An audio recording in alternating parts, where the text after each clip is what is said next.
আসসালামু আলাইকুম দর্শক, কেমন আছেন? এই ২০২৪ সালে এসেও যদি ড্রাইভিং লাইসেন্সের স্মার্ট কার্ড পকেটে নিয়ে ঘুরতে হয়, তাহলে বিষয়টা কেমন দেখায়? এর পরিবর্তে যদি ড্রাইভিং লাইসেন্স হতো, যেটি মোবাইলে ক্যারি করা যায় এবং রাস্তায় চলাচলের সময় কোনো পুলিশ অফিসার যদি দেখতে চায়, তাহলে মোবাইলে দেখাইলেই হতো, তাহলে বিষয়টা কেমন হতো? দর্শক দেখেন, যারা নতুন সিস্টেমে ড্রাইভিং লাইসেন্সের আবেদন করেন, তারা সবাই কিন্তু ড্রাইভিং লাইসেন্স বা পেপার পেয়ে যান, যেটা মোবাইলে রাখলে হয়।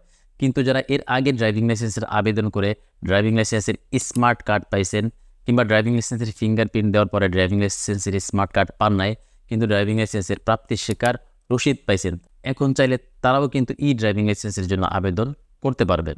দেখেন, ড্রাইভিং লাইসেন্সের স্মার্ট কার্ড থেকে বা ড্রাইভিং লাইসেন্সের প্রাপ্তি স্বীকার রসিদ থেকে ড্রাইভিং লাইসেন্স রূপান্তর কিন্তু একদমই সহজ কাজ। আপনারা যদি এই ভিডিওটি শুরু থেকে শেষ পর্যন্ত দেখেন, তাহলে আপনারা খুব সহজেই ড্রাইভিং লাইসেন্স রূপান্তরের জন্য আবেদন করতে পারবেন। দর্শক, আজকের এই ভিডিওতে আমি আপনাদেরকে দেখাবো যে ড্রাইভিং লাইসেন্স কি, ড্রাইভিং লাইসেন্স আবেদনের শর্ত কি, কিভাবে ড্রাইভিং লাইসেন্স রূপান্তরের আবেদন করবেন এবং ড্রাইভিং লাইসেন্স দিয়ে কতদিন রাস্তায় গাড়ি চালানো যাবে। বিআরটি এর ভাষ্যমতে ড্রাইভিং লাইসেন্স কি এবং এর ক্ষমতায় বা কি, চলেন একটু দেখি। ড্রাইভিং লাইসেন্স হচ্ছে কিউআর কোড সম্বলিত ড্রাইভিং লাইসেন্সের অনলাইন কপি বা সফট কপি, যেটি ডাউনলোড করে প্রিন্ট কিংবা মোবাইলে সফট কপি প্রদর্শন করে মোটরযান চালানোর কাজে ব্যবহার করা যাবে।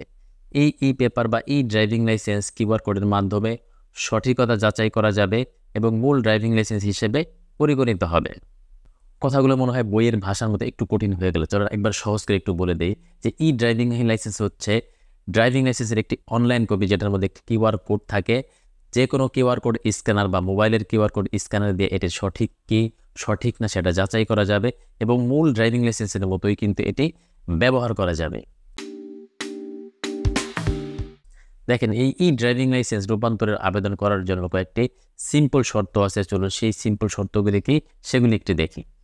১ নম্বর শর্ত হচ্ছে, শুধুমাত্র যাদের ড্রাইভিং লাইসেন্সের মেয়াদ রয়েছে সে সকল ইউজার এই প্যানেল থেকে আবেদন করতে পারবে।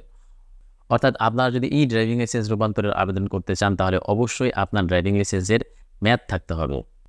২ নম্বর শর্ত হচ্ছে, শুধুমাত্র যাদের নতুন সিস্টেমে আবেদন করা নাই সে সকল ইউজার এই প্যানেল থেকে আবেদন করতে পারবেন। দেখেন, যারা নতুন সিস্টেমে ড্রাইভিং লাইসেন্সের আবেদন করেন, তারা কিন্তু ড্রাইভিং লাইসেন্স আবেদন করার পরপরই ড্রাইভিং লাইসেন্স পেয়ে যান। সুতরাং তাদের এই প্যানেল থেকে ড্রাইভিং লাইসেন্সের আবেদন করার কোনো প্রয়োজন নাই। ৩ নম্বর শর্ত হচ্ছে, ইউজার প্রোফাইল জাতীয় পরিচয়পত্র ভেরিফাইড হতে হবে। যদি ভেরিফাইড করা না থাকে, তাহলে ইউজার প্রোফাইল নামের পাশে রিফ্রেশ বাটন ক্লিক করে ভেরিফাইড সম্পূর্ণ করতে পারবেন। এই কাজটি একদমই সোজা। আমি যখন বিএসপিতে অ্যাকাউন্ট তৈরি করব, তখন আমি আপনাদেরকে দেখিয়ে দেব কীভাবে আপনার ইউজার প্রোফাইল এনআইডি দিয়ে ভেরিফাই করে নেবেন। একদম ২টি সহজ ধাপ অনুসরণ করে আপনি ড্রাইভিং লাইসেন্স রূপান্তরের আবেদন করতে পারবেন। প্রথম ধাপে আপনাদেরকে বিএসপি অর্থাৎ বিআরটি এর যে সার্ভিস পোর্টাল আছে, সেই সার্ভিস পোর্টালে আপনাদেরকে নিবন্ধন করে নিতে হবে এবং দ্বিতীয় ধাপে ড্রাইভিং লাইসেন্স রূপান্তরের আবেদন করতে হবে। চলুন আমি আপনাদেরকে ২টি ধাপ সহজভাবে দেখিয়ে দিই। প্রথম ধাপে আমরা বিএসপিতে নিবন্ধন করব। বিএসপিতে নিবন্ধন করার জন্য আমাদেরকে bsp.brt.gov.bd এই ওয়েবসাইটে চলে যেতে হবে। সেখানে গিয়ে দেখুন সবার উপরে নিবন্ধনে একটি অপশন আছে, সেখানে আমরা ক্লিক করব। সেখানে ক্লিক করার পরে আমরা এরকম একটি অপশন পাবো, যেখানে আমাদেরকে 3টি তথ্য দিতে হবে এই বিএসপিতে নিবন্ধন করার জন্য: জন্ম তারিখ, এনআইডি কার্ডের নাম্বার এবং এই এনআইডি কার্ড দিয়ে রেজিস্ট্রেশনকৃত একটি মোবাইল নাম্বার। আমি খুব দ্রুত এখানে এই 3টি তথ্য দিয়ে পরের ধাপে চলে যাব। নিচে দেখুন অনুসন্ধান একটি অপশন পাবেন। সেই অনুসন্ধানে ক্লিক করার সাথে সাথে আপনার যে মোবাইল নাম্বার দিয়েছেন, সেই মোবাইল নাম্বারে 6 ডিজিটের একটি ওটিপি চলে যাবে। সেই ওটিপিটি আমাদের এখানে টাইপ করতে হবে। ওটিপি ভেরিফাই হয়ে গেলে আমাদেরকে এরকম একটি মেসেজ দেখা হবে যে your mobile number successfully verified. এবার আমাদের এখানে পাসওয়ার্ড সেট করে নিবন্ধন সম্পূর্ণ করতে হবে। আমরা 2টি পাসওয়ার্ড সেট করে এখানে নিবন্ধনে ক্লিক করব। এবার আমাদেরকে ইউজার নেম এবং পাসওয়ার্ড দিয়ে লগ ইন অপশনে ক্লিক করতে হবে। লগ ইন অপশনে ক্লিক করে আমরা এই প্রোফাইলটাকে ভেরিফাই করে নেব। ভেরিফাই করার জন্য দেখুন সবার উপরে ডান দিকে একটি অপশন পাবেন, সেখানে আমরা ক্লিক করব। সেখানে ক্লিক করে প্রোফাইলে চলে যাব। প্রোফাইলে গেলে একটু নিচের দিকে দেখবেন আপনার যে নাম আছে সেই নামের পাশে একটা রিফ্রেশ বাটন আছে, সেই রিফ্রেশ বাটনে ক্লিক করবেন। ক্লিক করলে আপনার প্রোফাইলটি ভেরিফাই হয়ে যাবে এবং নিচের দিকে গিয়ে প্রোফাইল হালনাগাদে ক্লিক করে প্রোফাইল হালনাগাদ করে দিব। দেখুন আমাদের কিন্তু বিএসপিতে অ্যাকাউন্ট তৈরি করার কাজ শেষ। এখন আমরা পরবর্তী ধাপে চলে যাব। এইবার আমরা এই বিএসপি অ্যাকাউন্টে লগ ইন থাকা অবস্থায় উপরে যে 3 ডট আছে বা 3 লাইন আছে, সেই 3 লাইনে আমরা ক্লিক করব। থ্রি লাইনে ক্লিক করে নিচের দিকে দেখুন ড্রাইভিং লাইসেন্স একটা অপশন পাবেন, সেই অপশানে ক্লিক করবেন। সেই অপশানে ক্লিক করে একবারে সবার নিচে দেখুন ই ড্রাইভিং লাইসেন্স রূপান্তরিত একটি অপশন আছে, সেই অপশানে আমরা ক্লিক করব। এই অপশনে ক্লিক করলে আমাদেরকে পরবর্তী যেই ধাপ আছে সেই ধাপে নিয়ে যাবে। দেখুন এখানে কিছু শর্ত দেওয়া আছে, শর্তগুলি কিন্তু আমি আগেই বলে দিয়েছি। এই শর্তগুলি আপনারা পড়ে আমি সম্মত যে অপশন আছে সেই অপশনে আপনারা ক্লিক করবেন। আমি সম্মতিতে ক্লিক করলে আপনাদেরকে পরের পেজে নিয়ে যাবে। এই পেজে আপনাদেরকে আপনার যে বিদ্যমান লাইসেন্স আছে সেই লাইসেন্সের কিছু তথ্য আপনাকে এখানে দিতে হবে। এই তথ্যগুলো হচ্ছে আপনার রেফারেন্স নাম্বার, প্রথম ইস্যুর তারিখ এবং লাইসেন্সে উল্লেখিত জন্ম তারিখ। দেখুন এই জিনিসগুলো আমি টাইপ করে দ্রুত চলে যাব, এই জিনিসগুলো আমি দেখাতে পারবো না, কারণ ইউটিউবের একটি কমিউনিটি গাইডলাইন্স আছে। এই জিনিসগুলো আমি যদি দেখাই তাহলে আমার চ্যানেলে একটি স্ট্রাইক দিয়ে দিবে। এগুলি টাইপ করা হয়ে গেলে আমরা যে অনুসন্ধান আছে সেই অনুসন্ধানে ক্লিক করব। অনুসন্ধানে ক্লিক করার সাথে সাথে আপনার ড্রাইভিং লাইসেন্সে যে তথ্য, সমস্ত তথ্য হবে এখানে চলে আসবে। আমি আপনাদেরকে দেখাতে পারছি না, এগুলো আমি একটু ব্লার করে দিব, কিন্তু আপনারা যখন ক্লিক করবেন তখন আপনাদের ড্রাইভিং লাইসেন্সের সমস্ত তথ্য আপনারা এখানে দেখতে পারবেন। পরে সবার নিচে চলে যাবেন, সবার নিচে গিয়ে দেখবেন যে সাবমিট করুন একটি অপশন পাবেন, সেই অপশনে আপনারা ক্লিক করবেন। এই অপশনে ক্লিক করার সাথে সাথে ই ড্রাইভিং লাইসেন্স রূপান্তরের যে আবেদন, সেই আবেদন কিন্তু বিআরটি কর্তৃপক্ষের কাছে চলে যাবে।